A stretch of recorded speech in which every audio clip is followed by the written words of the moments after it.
For millennia, people from different countries, cultures, and backgrounds have found direction and encouragement in the inspired pages of the Bible. In His day, Jesus directed listeners to search the prophecies of Scripture to find Him, the only way of salvation. 2,000 years later, as we stand on the brink of eternity, we no less need the purpose and hope God's Word provides. Sacramento Central Church brings you Receiving the Word, timely Bible messages presented by Pastors Chris Buttery and Mike Thompson. Amazing revelations await you in God's holy word, the Bible.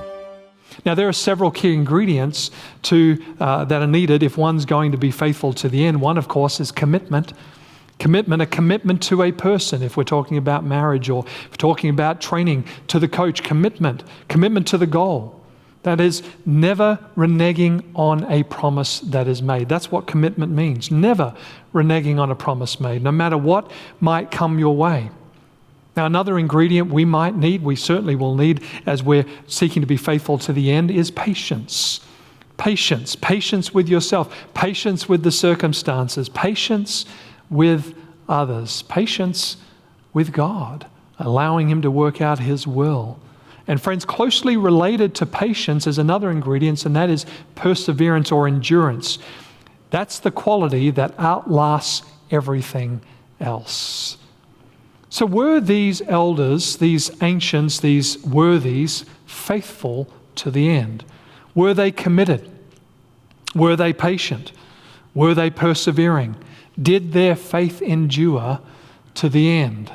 Now, something intriguing is said of these elders or these ancients who obtained a good report through faith. Look with me again at verse 39 in chapter 11. It says, "And all these, having obtained a good report or good testimony through faith, did not receive the promise."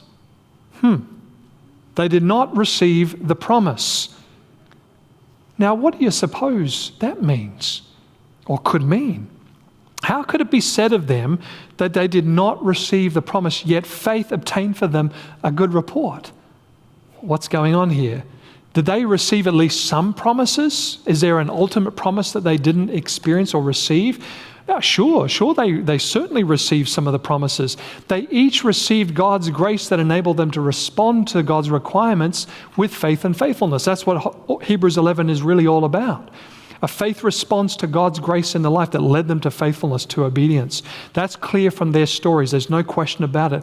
So what promise then, according to this verse, did they not receive, but still were faithful until the end? Hebrews 11:13. Let's just jump back a few verses. And it gives us the answers here. Notice Hebrews 11 verse 13. "These all died in faith, not having received the promises." Now this tells us that they did not receive the promise because they all died. They all died. They couldn't receive the promise because they didn't live long enough to receive it. Regardless, they didn't die in vain. As a matter of fact, the verse tells us that they died in what? Faith. They died in faith. And what did faith assure them of? They saw the promise afar off, they were persuaded by them, and they embraced them. You see, they saw something in the distance, and it was that something that buoyed their spirits, that gave them hope. Yea, more than this, that gave them confidence to the extent that they would not relinquish their faith, not even in death. So what could that have been? What could that have been? They did not give up. They did not throw in the towel. They were faithful to the end. What could that have been? It was faith in this promise that persuaded them to endure to the end. It was faith in this promise that they had embraced, that caused them to keep on in spite of the challenges that they faced, in spite of the hardships, in spite of the difficulties, in spite of the bad news that they met along the way. They were faithful to the end. So what was the promise? What was the promise?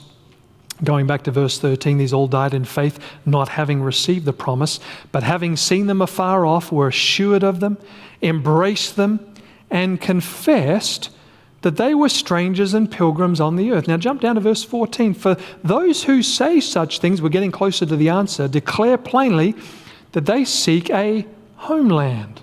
Verse 15. And truly, if they had called to mind that country from which they had come out, they would have had opportunity to return. Verse 16, but now they desire a better, that is, notice, a heavenly country. A heavenly country. Therefore, God is not ashamed to be called their God, for he has prepared a city for them. He has prepared a city for them. The faithful of the past were faithful to the end because above everything else, they desired a better country. They desired a better city. They aspired to receive the ultimate promise that God held out to them, a new heavens and a new earth. Not this old, dreary, sin-ridden world filled with pain and suffering and death, oh no, but a new world where sin no longer reigns, where there is peace and where there is beauty and eternity of glory. That's what they desired above all things. Well, as a matter of fact, I shouldn't say they desired that above all things. It wasn't just the city, it wasn't just the new country, but the maker of the city that they desired to be with. You see, they believed in him. They were persuaded by his promises and embraced his promise with all they had. Why would they do such a thing with something they had never seen? Because he had proven himself faithful to them during the good times and even in the bad times. He had proven himself faithful. Well, how does that work? How does that work? Well, faithfulness awakens faithfulness. That's why. Just as love awakens love and trust awakens trust. Friends, it's not hard to commit to a promise when the one making the promise has put everything on the line for you in order to fulfill that promise. It's not that difficult. It's not hard to be patient while waiting for the promise when the one making the promise has been patient with you. Has been patient with you. It's not hard to be persevering and enduring to the end to see the realization of that promise when the one making the promise hasn't endured much for you and on your behalf. Not that hard. We'll get there in a minute and talk about what that looks like. God was everything to these people. God was everything to these people because God had been everything they needed him to be when they needed it the most. They believed that he had something better in store for them. And so they hung on. They didn't let go. They held on to the promise with all they might. They believed even when they didn't see the realization of the promise, even at the point of death. But that's the thing, friends, about faith. Faith already possesses what has been promised. I'm going to say that again for someone's benefit. Faith already possesses what has been promised. Their faith grasped the promise, and to them it was a reality. It wasn't pie in the sky. It wasn't wishful thinking. It was a reality. They believed it. It was sure. You see, utter confidence in the one who made the promise leaves no room for uncertainty as to the fulfillment of that promise. They had sure confidence in God, their Father. Faith enabled them, these ancients, not only to lay claim to the promised blessing, but to also receive and enjoy those while they were still yet alive. Even though they hadn't gotten there yet, they experienced some of it until they'd actually gotten there. Commentators said the promised inheritance became a present possession. I like that. I'll say it again. The promised inheritance became a present possession. Goes on to say the good things to come were not only dreams to be fulfilled in the future, but living realities in the present. To the eye of faith, what is otherwise invisible becomes visible. Oh, to have a faith like that, friends. Oh, to have a faith like that. Their faithfulness at moments of crisis often did bring them aid, often did bring them deliverance when you read their stories. In some cases, not so much. But God was with them through the end. But they did not enter upon the promised inheritance. They did not. Yet they were faithful till the end. If those living way back there saw the certain necessity of being faithful to the end, I wonder whether perhaps knowing where we are in the stream of time, perhaps knowing because they didn't receive the ultimate promise, yet they held on. Whether we, right here in these last days, on the brink, on the edge, on the verge of receiving that ultimate promise, whether we need to be faithful to the end even more than they were. What do you think? Hebrews 10:35, and I'm just going to slip back there for a quick moment. Hebrews 10:35 reminds us, therefore do not cast away your confidence, which has great reward. See, the reward is not fanciful. The reward is not meager or small or insignificant. The reward is great, which has great reward. For you have need of endurance, so that after you have done the will of God, you might receive the promise. For yet a little while, here's the promise, for yet a little while, and he who is coming will come and will not tarry. Now the just shall live by faith. The just shall live by faith. The promise of Christ's return is certain, friends, and it is sure and will not tarry much longer. Forget the naysayers who push Christ's return way into the future and cast doubt on the fulfillment of certain biblical prophecies that up to this point have been fulfilled and will continue to fulfill till their climax. If they believed way back then that Christ would come and held on to that promise unto the end, what's keeping us from believing it today, 1 year nearer to his return than last year? It's easy to be overwhelmed with problems, it's true, that come our way. We lose sight of the promise that God holds out to us. It's easy to become burdened down with sadness and sorrow and lose our grasp of realities of a future immortal life. It's easy to let unanswered questions surround us and with doubt and darkness that we no longer see the light of God's wisdom and his grace. It can be easy for the love and the luster of the eternal to wane and grow dim when we get bogged down with the temporal. Sometimes we read about the lives of these worthies and we wonder whether we might be able to live that life of faith and faithfulness that they achieved. More than wonder, even some begin to doubt that it's possible for them. While others lose heart that they can't possibly finish the race, let alone finish well. I recall, again, being in high school, we enjoyed those sports days that we had, doing track and field events.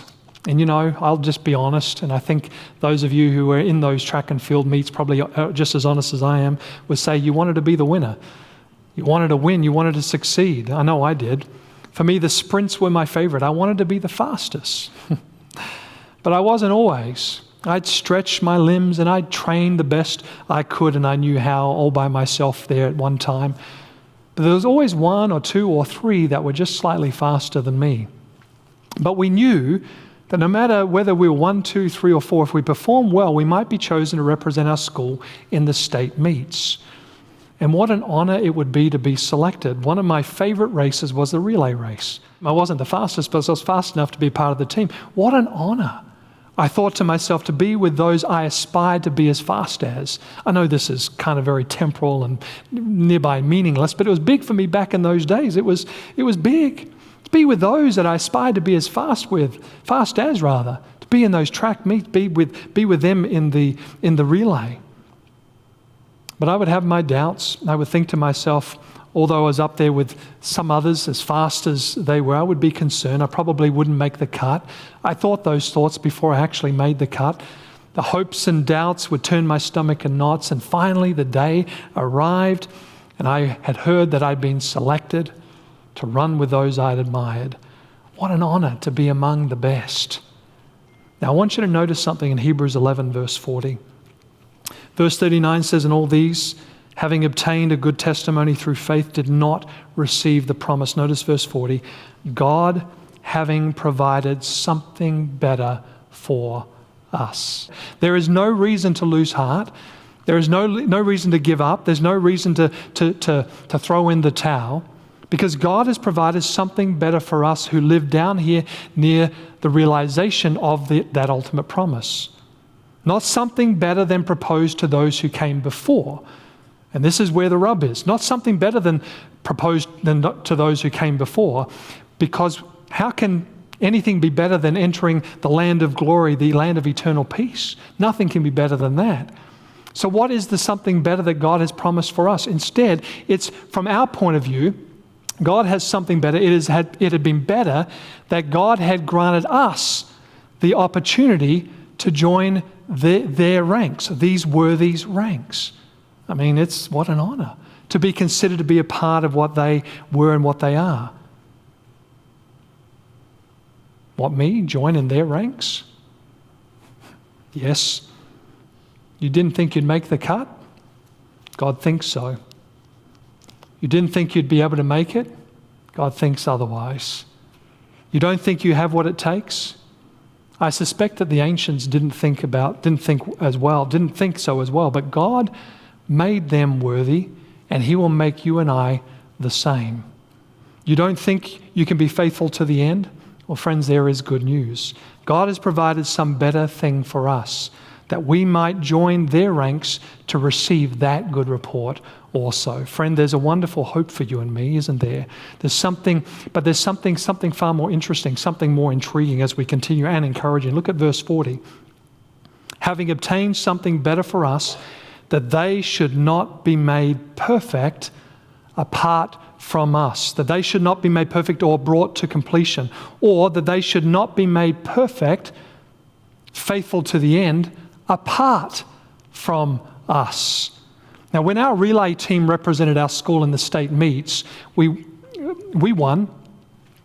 Well, did we win? Yes, we won. We met at the state meets.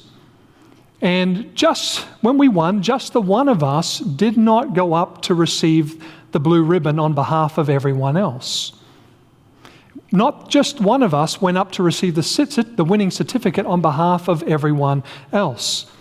Not just one of us went up onto that podium of victory and stood there on behalf of everyone else. We each received the ribbon. We each received a certificate. Whether we ran the first leg, whether we ran the second leg, the third leg, or the last leg, we each got to stand on that podium because we won. Why? Because we each comprised the winning team. Not one of us, not just two of us, but all four of us won the race. And because we won the race, we each received the prize. I wonder if you're tracking with me here this morning, no pun intended. Friend, God is telling us here in this verse that the faithful who come before won't precede those who come afterwards, that is you and me. Just as they will receive the promise, the inheritance of indescribable glory, you and I will also receive it. God has ordained in His infinite wisdom that the faithful of all ages, whether young or old, whether male or female, whether black or white, whether tall or short, whether thick or thin, whether educated or uneducated, whether swift or slow, whether poor or rich, will enter the eternal inheritance together. Together. Not one will have the advantage or priority over the other. We all receive the gift of eternal life together, just as those who made it to the end, you too and I can make it to the end also. Now, friends, if that doesn't inspire you to continue to be faithful to the end, I don't know what else will. But hang on a second. We're not quite done just yet. There's actually more to inspire, more to encourage you. Now, let's go back and look at verse 40 one more time. Let's look at this verse from a different perspective, because I believe the text allows us to do this. It says that they without us should not be made perfect or brought to completion. Now, back to my relay race illustration, one particular year stands out above all other years in the race that we won. Our team had been selected to represent our school. We had confidence that we were competitive, but we weren't sure that we would win. The other schools were pretty good. But we were determined to do our very, very best. So the race started. I was to run the second leg of the race. My teammates started very well. I did okay, but I felt like I lost a little ground. I handed the baton off to the third leg teammate. He ran his heart out, but again, he lost a little ground and we were trailing in the race. Maybe we were third by this time or fourth, I don't quite remember, but we were back a bit. But we weren't overly worried. We were concerned a little, yeah, but we weren't without hope. Why? Because we knew who the one that was running the last leg was. We knew who our anchor was, and his name was Peter Bear. Peter Bear. Peter was fast. Peter was so fast, and we knew he would make up the ground. But could he make up that much and still win the race? So we watched him as he took off, gain on one opponent and then another. He was like a graceful gazelle outrunning a predator. He zipped by them all, and he won the race that day, and he won it for all of us. You should have seen him run. Man, he was a sight to behold. He was really fast. Because Peter won the last leg of the race, we all won. We all won. The success of his run determined the success of the team. And I believe with all my heart, friends, and I think the Bible's pretty clear about it, that God will have a final generation of saints who will run the race with determination, because in some way they know the success of those who came before depends in some way on their success today. Pressure? Well, maybe a little. Inspiration? Man, you better believe it. With the team depending on me and depending on you, won't you put in a better game? Won't you prepare more with more earnestness and with more vigor? Won't you be faithful to the end to perform all that you've been given, the responsibility you've been given? Sure you will. It's like they are me and my teammates watching that anchor run that last leg of the race, hoping and wishing for a sure victory. The good news is we won't disappoint the rest of the team. God will have his faithful few at the end who run with patience the race that is before them. But there's more to inspire and more to encourage us toward faithfulness. I remember walking into the stadium with those track meets, and you look up into the stadium, into the crowds, and you'd see them there, and they were there to cheer for us. There's a bit of a thrill, and I have to be honest, a bit of a thrill to receive the cheers in the midst of the competition, I have to admit. And it is those cheers that inspired us to not give up. Notice Hebrews 12 and verse 1. Therefore we also, since we are surrounded by so great a cloud of witnesses, let us lay aside every weight and the sin which so easily ensnares us, and let us run with endurance the race that is set before us. Let us run the race that is set before us. Therefore, also, because we are surrounded by so great a cloud of witnesses, let us run. Let's endure to the end. Let us not give up. Let us be faithful until the end. It's like you and I are the athlete.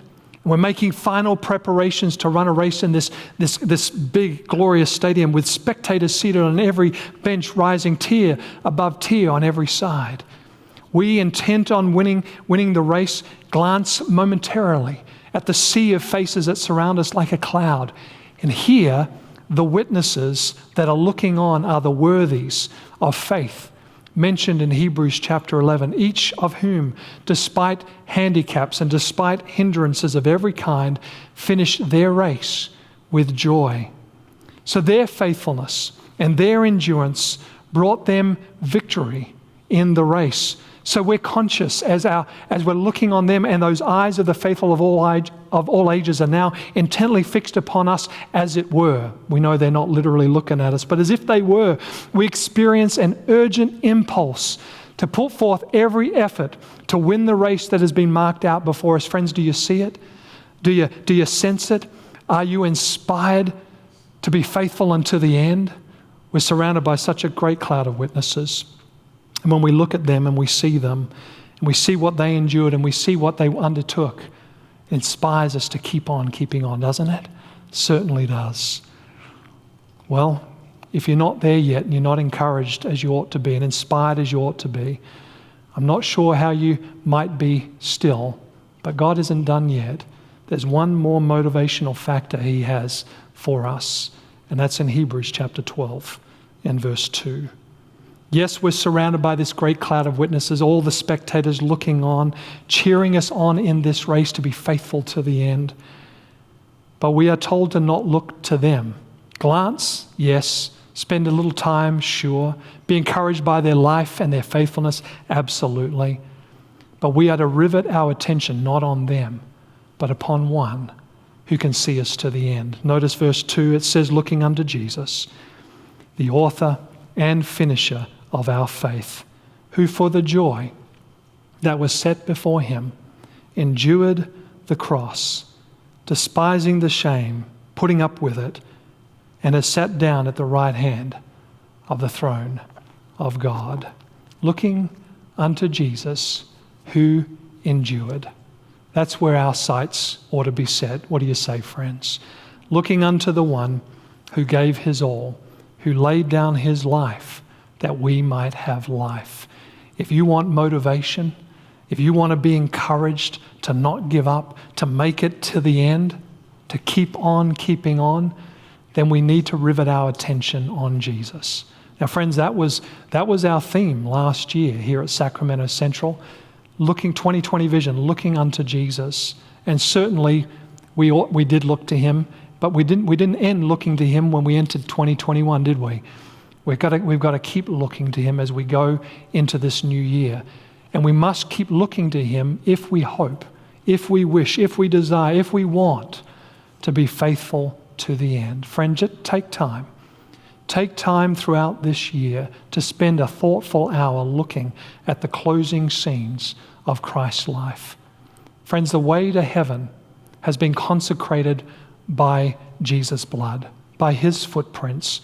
The way may seem difficult, the way may seem hard, but Jesus has made the way a little easier for us because he's trod the way, paved the way for us ahead of us.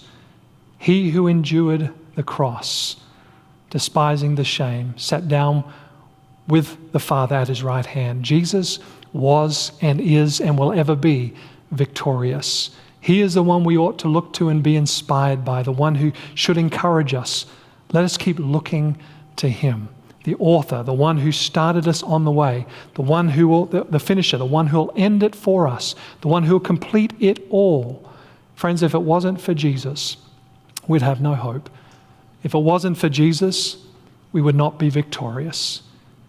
If it wasn't for his consecrated footsteps, for his shed blood, for the life he gave up for you and for me, there'd be no hope of victory or overcoming.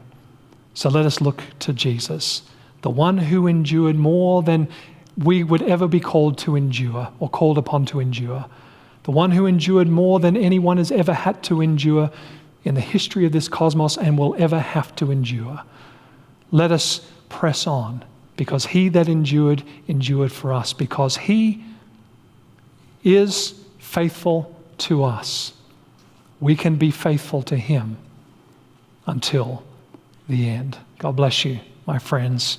Be encouraged in Jesus. Keep looking to him and don't give up. We're so glad you decided to tune in to today's Receiving the Word program. If you have a special prayer request, we would be happy to pray about it for you. To discover more about the Bible through our free online Bible studies, or to listen to more life-changing Bible messages, go to saccentral.org and click on the Media Resources tab. If you've been blessed or encouraged by our ministry and God impresses you to support us, then visit our website or write to us at 6045 Camellia Avenue, Sacramento, California, 95819.